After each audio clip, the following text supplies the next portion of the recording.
Nahmaduhu wa nasta'inuhu wa nastaghfiruh wa na'udzu billahi min shururi anfusina wa min sayyiati a'malina. May yahdihillahu fala mudilla lahu wa may yudlil fala hadiya lahu. Asyhadu an la ilaha illallah wahdahu la syarika lahu iqraran bihi wa tauhida. Wa asyhadu anna Muhammadan abduhu wa rasuluh sallallahu alaihi wa ala alihi wa ashabihi wa ikhwanihi wa sallama tasliman katsiran amma ba'd.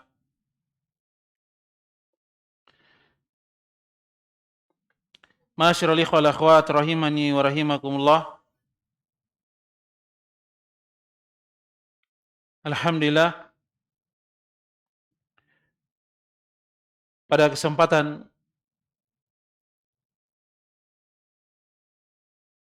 di sore hari yang berbahagia ini, di hari Jumat ba'dal asar, kita akan kembali melanjutkan kajian rutin kita dengan judul Risalah Haqqu Zawjaini, dengan tema pembahasan hak-hak antara suami dan istri. Risalah atau tulisan yang ringkas ini adalah karya dari Syekh Dr. Sulaiman Ibn Salimullah Ruhaili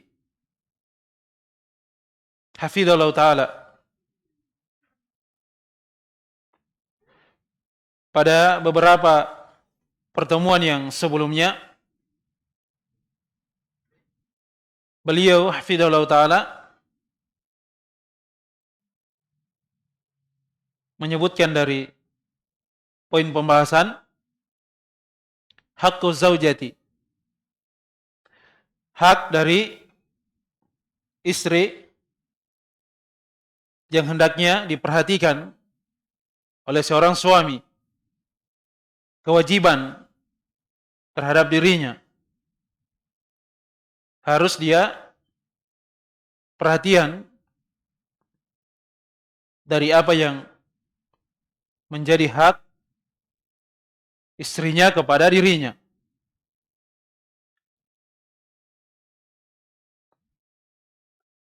Beliau hafizallahu ta'ala menyebutkan bahwa min haqqi zaujati ala zaujiha ayuhsina ilaiha bikulli ma jarrat al-'adatu annahu ihsanun ila zaujati. Dari hak seorang istri, kewajiban bagi suami yang harus dia perhatikan di dalam kehidupan rumah tangganya, ayuhsina ilaiha, hendaknya lah seorang suami selalu berupaya untuk berbuat baik, bersikap lemah lembut, berlaku baik kepada istrinya. Bikulli ma jarratil 'adah, sesuai dengan kebiasaan yang berjalan. Jadi apa yang berjalan di tengah masyarakat, bahwa hal tersebut adalah perbuatan baik, tidak melanggar dari syariat Islam, maka seorang suami hendaknya dia berupaya memaksimalkan dari segala potensi yang dia miliki untuk berlaku baik terhadap istrinya. Dia harus pandai membahagiakan istrinya. Sebagaimana juga dia cinta dan senang apabila istrinya itu berlaku baik terhadap dirinya. Maka jangan sampai dia sebagai seorang suami hanya menuntut agar istrinya selalu melayani, berlaku baik terhadap dirinya. Tapi dia sendiri tidak pernah memperhatikan apa yang harusnya dari perbuatan yang baik yang dia lakukan terhadap istrinya. Maka ini harus dia perhatikan di dalam kehidupan rumah tangganya. Dan disitulah dari letak kebahagiaan. Akan selalu tumbuh rasa cinta dan kasih sayang di tengah keluarga. Yang akan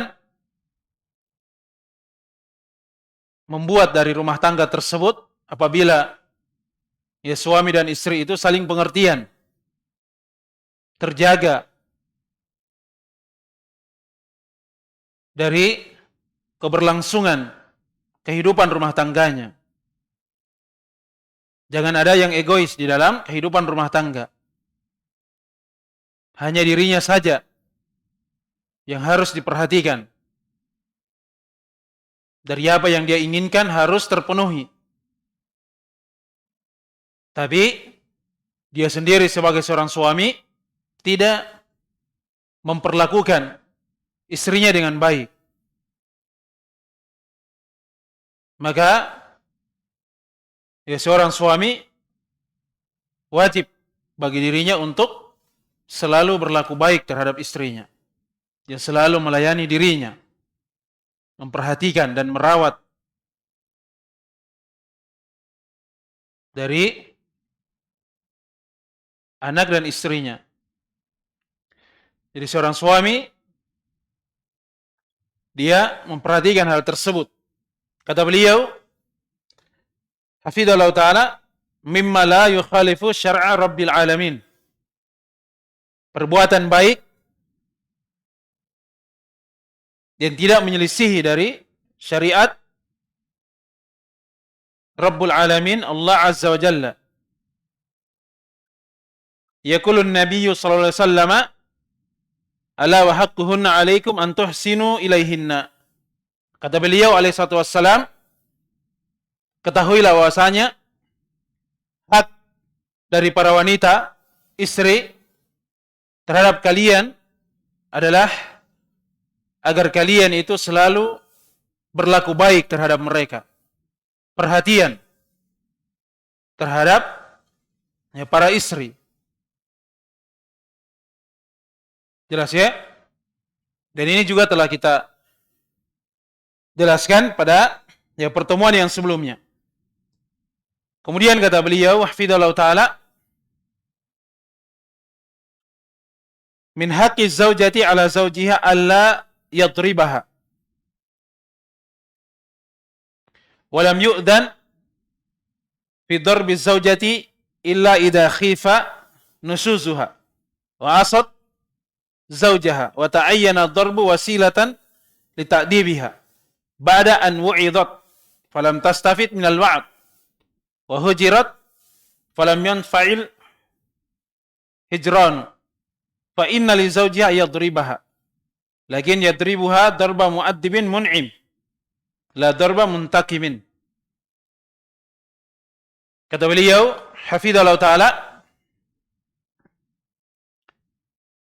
dari hak seorang istri terhadap suaminya, ini dari perkara yang amat penting bagi seorang suami untuk dia selalu perhatikan di dalam kehidupan rumah tangganya. Alla yadribaha, jangan dia memukul dari istrinya. Kalau misalnya dia seorang suami yang temperamen misalnya, cepat emosi, maka dia harus belajar bagaimana cara mengendalikan, menetralkan dari emosinya. Ketika dia marah misalnya, dia duduk. Dia berlindung kepada Allah Subhanahu wa taala dari godaan syaitan yang membisikkan dari kebencian agar selalu berkobar dari emosinya, amarahnya. Maka jangan sampai dia menjadi seorang suami yang kasar, yang keras terhadap istrinya. Setiap kali ada masalah, ada problem di kehidupan rumah tangganya, walaupun hal tersebut misalnya masalah yang ringan, tapi selalu dia selesaikan dengan amarahnya. Masalahnya ringan, tapi tangannya juga ringan. Dia dengan mudahnya, terkadang ada yang menampar dari istrinya, bahkan sampai yang mengeluarkan darah.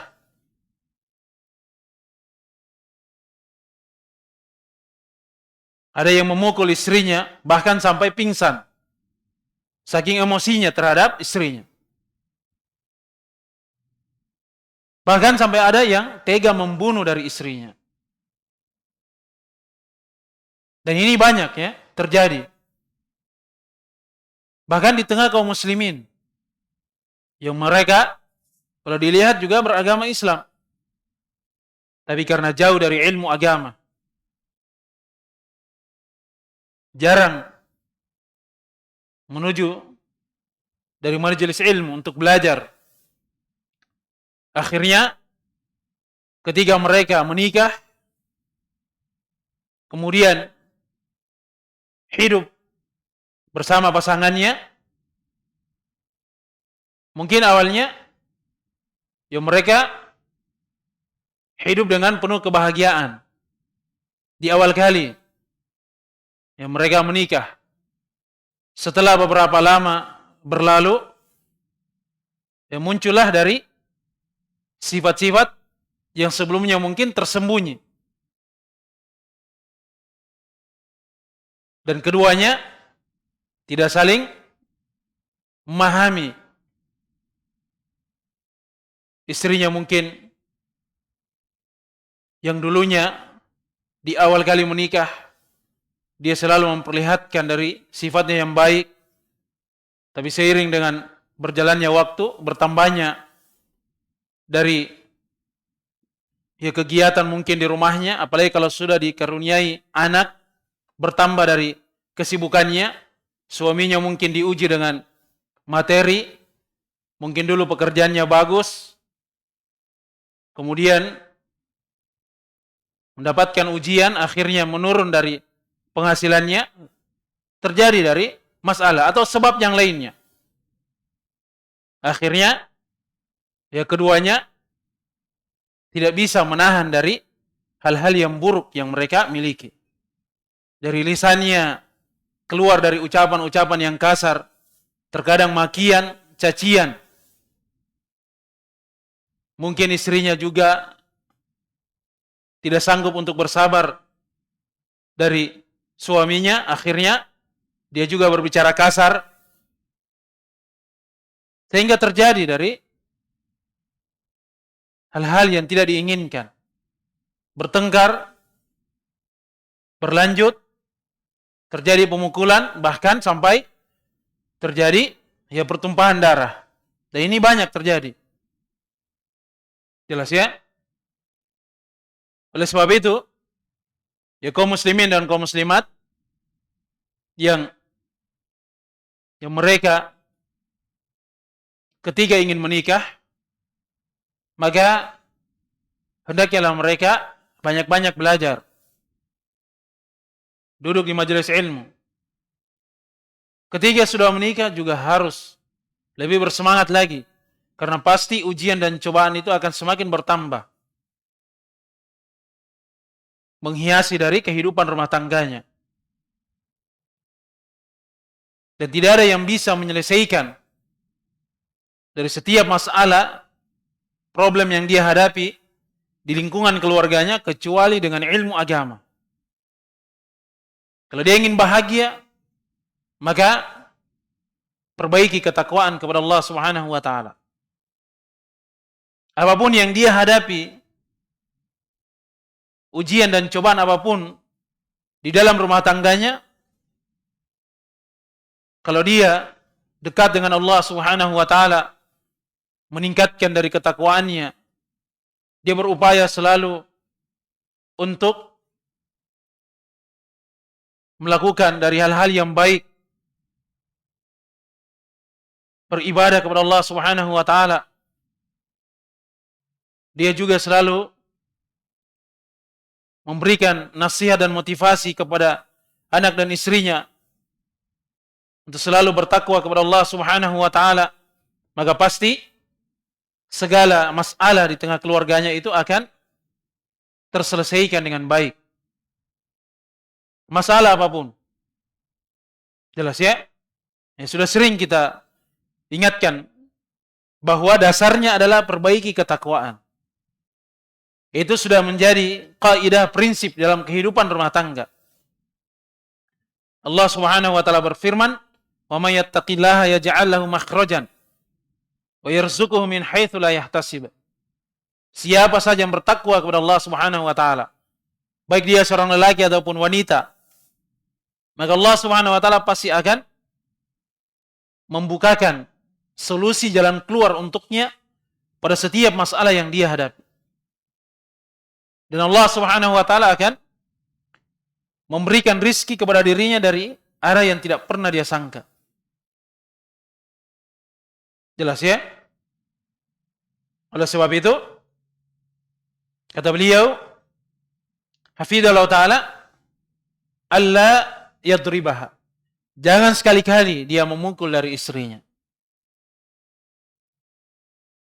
Tentu ketika dia ingin memukul istrinya, karena emosinya atau amarahnya itu memuncak, dan itu ada sebabnya. Mungkin karena kelakuan dari istrinya, apakah masalahnya tersebut berat atau ringan, atau mungkin datang dari arah sebabnya dia sendiri. Ada masalah di tempat kerjanya, dia bawa sampai ke rumahnya.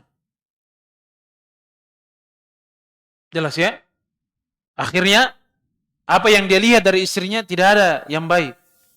Anak-anaknya misalnya ada masalah sedikit, istrinya yang dia komentari, yang dia caci, yang dia maki. Memuncak dari amarahnya, sehingga dia pun sampai tega memukul dari istrinya.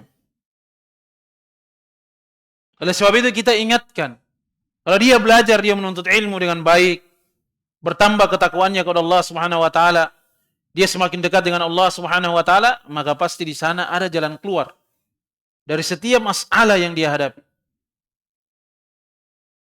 Oleh karenanya, kaidahnya, rumusnya, ketika di dalam kehidupan rumah tangga ada masalah pada dirinya, pada istrinya atau pada anak-anaknya, maka lihat dari kedekatan kita kepada Allah Subhanahu wa taala. Bagaimana ibadah kita kepada Allah Subhanahu wa taala? Bagaimana kecemburuan kita terhadap agama Allah Subhanahu wa taala? Jangan sampai kita sebagai kepala keluarga, ya seorang suami, banyak melakukan kelalaian, dosa dan maksiat kepada Allah Subhanahu wa taala. Atau mungkin istri dan anak-anak kita. Ini semuanya sebagai sebab yang akan menambah dan memperbesar, memperburuk dari kehidupan rumah tangga kita. Maka kembali kita melihat ketakwaan kita kepada Allah Subhanahu wa taala. Jelas ya? Walam yu'dan fi darbil zaujati illa idza khifa nusuzuha wa asad zaujaha wa ta'ayyana darbu wasilatan li ta'dibiha ba'da an wu'idat. Kata beliau, hafidhallahu taala, terkadang memukul itu diizinkan di dalam agama kita. Tapi apabila hal tersebut bisa memberikan peringatan terhadap istri. Kalau dia misalnya tadinya nusuz, durhaka terhadap suaminya, melakukan banyak pelanggaran, keharaman, hal-hal yang tidak baik, tidak menjaga kehormatannya. Jelas ya? Dia durhaka terhadap suaminya. Kalau misalnya diberikan pukulan, dari pukulan yang mendidik itu bisa menghilangkan dari nusuznya, bisa sebagai peringatan, maka itu tidak mengapa. Jelas ya? Yang jelas, kalau memang istrinya tersebut durhaka terhadap suaminya, dan apabila suaminya memberikan peringatan, nasihat berupa pukulan, itu bisa menjadi sebab sehingga istrinya itu terdidik. Nah, kalau keadaannya seperti ini, dengan kadar tertentu, maka itu tidak mengapa. Diberikan kelonggaran dalam syariat Islam. Diperbolehkan untuk memukul istri. Nanti akan ada penjelasannya yang lebih terperinci. Tapi setelah dia berikan nasihat. Asalnya, kalau istri misalnya dia melakukan dari kedurhakaan terhadap suaminya, melakukan pelanggaran,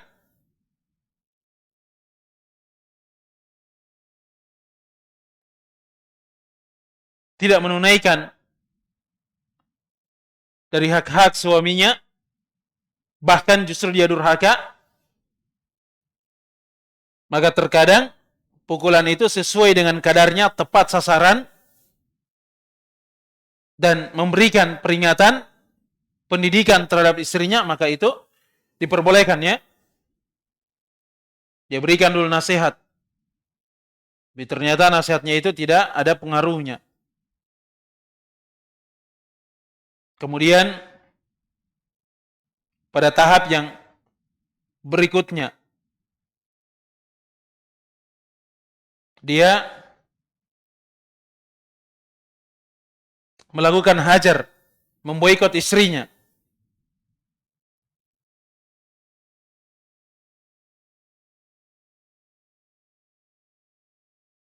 Apakah dia misalnya tidak melakukan hubungan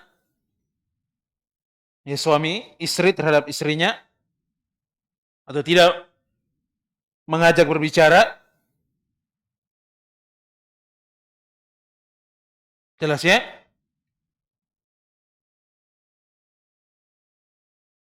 Tapi dia menghajar atau memboikot istrinya itu di dalam rumahnya. Boleh sampai di luar rumah, tapi dengan alasan yang tepat, yang memang diperbolehkan. Dan jangan dia perlihatkan kepada anak-anaknya ketika dia tidak mengajak bicara dari istrinya.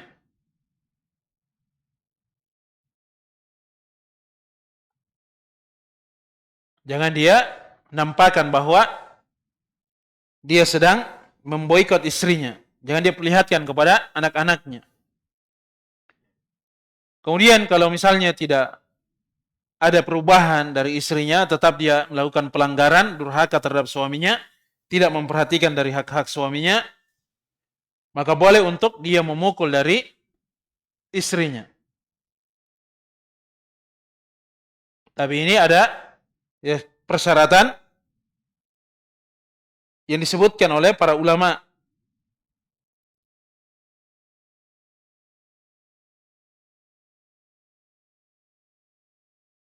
Ketika dia memukul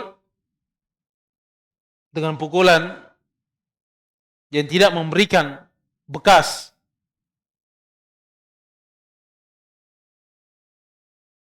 bukan untuk menyiksa dari istrinya. Karena memang maksudnya adalah untuk memberikan peringatan, pendidikan, pelajaran kepada istrinya.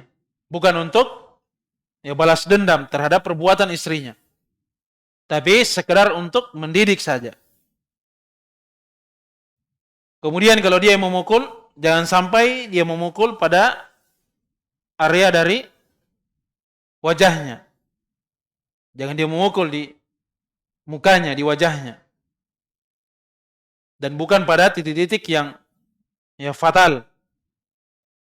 Yang bisa menyebabkan misalnya patah tulang atau hal-hal yang membuat istrinya itu cacat. Tapi dia memukul dengan pukulan yang ringan, tidak memberikan bekas, karena memang maksudnya adalah agar istrinya itu bertaubat, mendapat peringatan, pelajaran, nasihat dengan pukulan itu. Jelas ya? Bahkan misalnya mungkin dia menggertak saja. Kalau misalnya istrinya sudah paham bahwa suaminya itu tidak senang dengan hal tersebut, belum lagi dia pukul, istrinya sudah mengakui kesalahannya, dia sadar, minta maaf terhadap suaminya, tidak mengulangi lagi dari perbuatannya, maka itulah hal yang bagus. Jelas ya? Tapi kalau misalnya sampai dia pukul, maka dia perhatikan dari persyaratan yang telah kita sebutkan. Jelas ya? Dan juga sebagaimana yang dijelaskan oleh beliau, hafidhahullah ta'ala, wa ta'ayyana darbu wasilatan li ta'dibiha, dan juga harus sampai pada tujuannya, bahwa pukulan itu akan memberikan efek positif, pendidikan yang baik untuk istrinya. Jelas ya? Nah, di sini beliau yang menyebutkan, fa inna li zawjiha yadribaha lakin yadribuha darba mu'addibin mun'im. Maka untuk suaminya boleh dia memukul istrinya, tapi pukulannya itu adalah pukulan yang mendidik, yang memberikan peringatan, pelajaran. La darba muntakimin, bukan untuk menyiksa sampai membekas, memar dari tubuhnya, bahkan mengeluarkan darah, atau bahkan sampai ada yang membunuh dari istrinya, memuncak dari amarahnya. Wala yajuzu ayadriba wajhaha mutlaqan, dan tidak diperbolehkan untuk memukul wajah secara mutlak, yang sampai dia tampar istrinya di mukanya. Jelas ya? Fadarbu zaujati fi ghairi ma udina fihi wa bi ghairi ma udina fihi zulmun. Karena memukul istri pada tempat yang tidak diizinkan padanya itu adalah kezaliman, dosa. Jelas ya? Kata beliau, hafidhahullah ta'ala, wa qad qala an-nabiyyu alaihi salatu wassalam, man daraba sautan zulman uqtussa minhu yaumal qiyamah. Wa qala an-nabiyyu alaihi salatu wassalam fi haqqi zaujati ala zaujiha wa la yadribal wajh. Wa qala ta'ala wallati takhafuna nusuzahunna fa'iduhunna wahjuruhunna fil madaji' wadribuhunna fa in ata'nakum fala tabghu 'alaihinna sabila innallaha kana 'aliyyan kabira.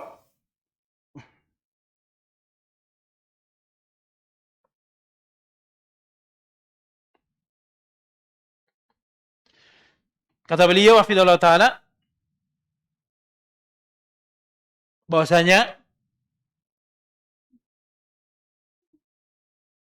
Nabi kita Muhammad alaihi wasallam beliau bersabda, ya barang siapa yang memberikan cambukan kezaliman, maka dia akan dibalas dengan hal tersebut di hari kiamat. Dalam riwayat Bukhari, dalam kitab beliau Al-Adabul Mufrad.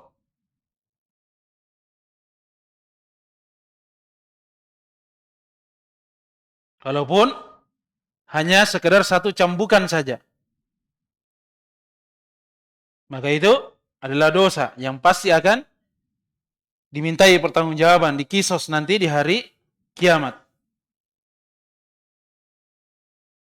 Dan kata beliau, hafidhallahu ta'ala, sabda dari Nabi kita Muhammad SAW, dari hak seorang istri terhadap suaminya, jangan sampai suami itu memukul dari wajah istrinya. Allah Subhanahu wa ta'ala menyebutkan dalam firman-Nya, wallati takhafuna nusuzahunna, dan wanita-wanita yang kalian takutkan, khawatirkan dari nusuznya. Nusuz itu maksudnya adalah kedurhakaan terhadap suami, yang melakukan pelanggaran keharaman terhadap suaminya, tidak memperhatikan dari hak-hak suaminya, tidak berlaku baik terhadap suaminya. Kalau mereka melakukan nusuz, fa'iduhunna, maka berikanlah nasihat kepada mereka, para wanita itu. Wahjuruhunna fil madaji, dan kalian pisahkan dari tempat tidur mereka. Artinya tidak tidur satu ranjang, diboikot, dihajar.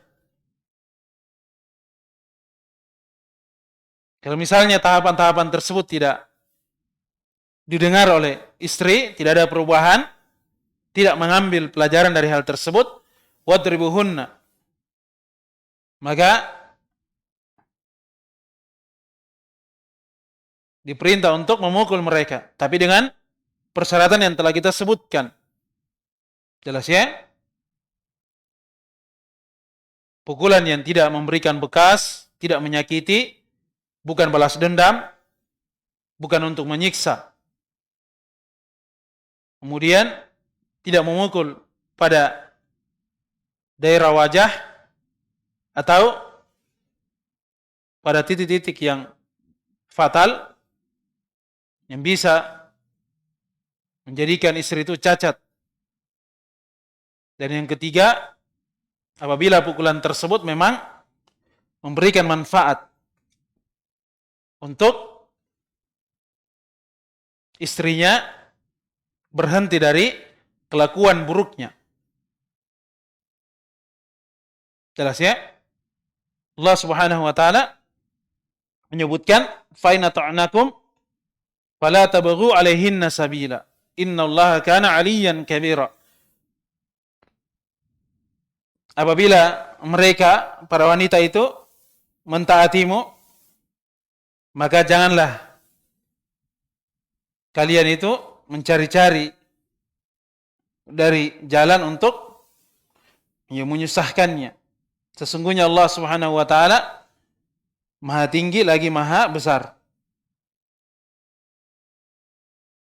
Kata beliau hafizallahu ta'ala, ya, qala al-mufassirun, di dalam menafsirkan dari ayat ini, idza ata'atul mar'atu zawjaha fala sabila lahu illa darbiha. Apabila istri itu sudah taat kepada suaminya, maka tidak boleh lagi untuk dipukul. Tidak ada lagi jalan untuk memukul mereka. Jadi kalau dia sudah taat, sudah mendengar, ada perubahan, menerima dari nasihat itu, maka selesai. Karena itu memang tujuannya, agar istri mendengar dan meninggalkan dari perbuatan buruknya.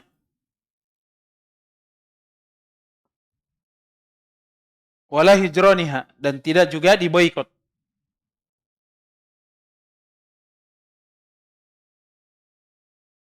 Dan kata beliau hafizallahu ta'ala, wa qaulullahi ta'ala fi akhiril ayat, dan ucapan firman Allah Subhanahu wa ta'ala di akhir ayat, innallaha kana 'aliyyan kabira. Kata beliau, tahdidun lil azwaji. Ini sebagai peringatan untuk para suami. Idza tadau ala an-nisa, apabila mereka melakukan pelampauan batas terhadap para wanita. Fa innal 'aliyyal kabira huwa waliyuhunna fayantaqimu mimman dhalamahunna. Bahasanya Allah Subhanahu wa taala yang maha tinggi lagi maha besar itu adalah wali dari para wanita itu. Dan dia Allah Subhanahu wa taala akan memberikan siksaan terhadap siapa yang menzalimi dari para wanita. Jelas ya? Jadi kalau sudah ada perubahan dari istri, dia taat kepada suaminya, maka tidak ada lagi alasan untuk memukul mereka. Jelas ya?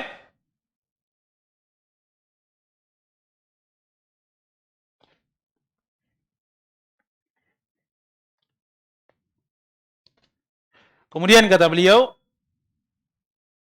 hafizallahu taala, "Fa ya ayyuhaz zauj, idza ra'aita nafsaka qawiyan, idza ra'aita nafsaka qadiran ala darbi zawjati wa aradta an tadribaha min ghairi ma basin, min ghairi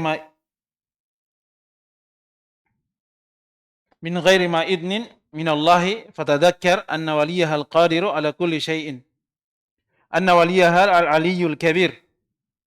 Kata beliau, hafizallahu taala, wahai para suami, apabila engkau melihat dirimu itu kuat, melihat jiwamu itu mampu untuk memukul istrimu, dan engkau ingin memukulnya tanpa adanya alasan, tanpa diizinkan dalam syariat, maka ingatlah bahwasanya wali mereka adalah Allah Subhanahu wa taala yang maha mampu atas segala sesuatu. Wali untuk mereka adalah Allah Subhanahu wa taala yang maha tinggi lagi maha besar. Jelas ya? Oleh sebab itu, ya para suami jangan mudah untuk mengangkat tangan memukul istrinya. Ada tahapan-tahapannya di dalam agama Islam. Oleh karenanya, berupaya untuk selalu dekat dengan Allah Subhanahu wa taala, untuk selalu belajar agar kehidupan rumah tangga itu diwarnai dengan ilmu agama, sehingga tidak ada hal-hal yang zalim di dalamnya. Jelas ya? Ya, saya kira ya ini untuk pembahasan kita di sore hari ini. Ya, semoga ada manfaat bagi kita seluruhnya. Dan semoga Allah Subhanahu wa taala menggolongkan kita sebagai hamba yang selalu bersyukur di atas nikmat dan bersabar di atas ujian dan cobaan, dan semoga Allah Subhanahu wa taala menerima dari seluruh amalan kebaikan kita, melipat gandakannya, mengampuni dan menggugurkan dari seluruh dosa dan kesalahan kita. Ya subhanakallahumma bihamdik, asyhadu an la ilaha illa anta astaghfiruka wa atubu ilaik. Assalamualaikum warahmatullahi wabarakatuh.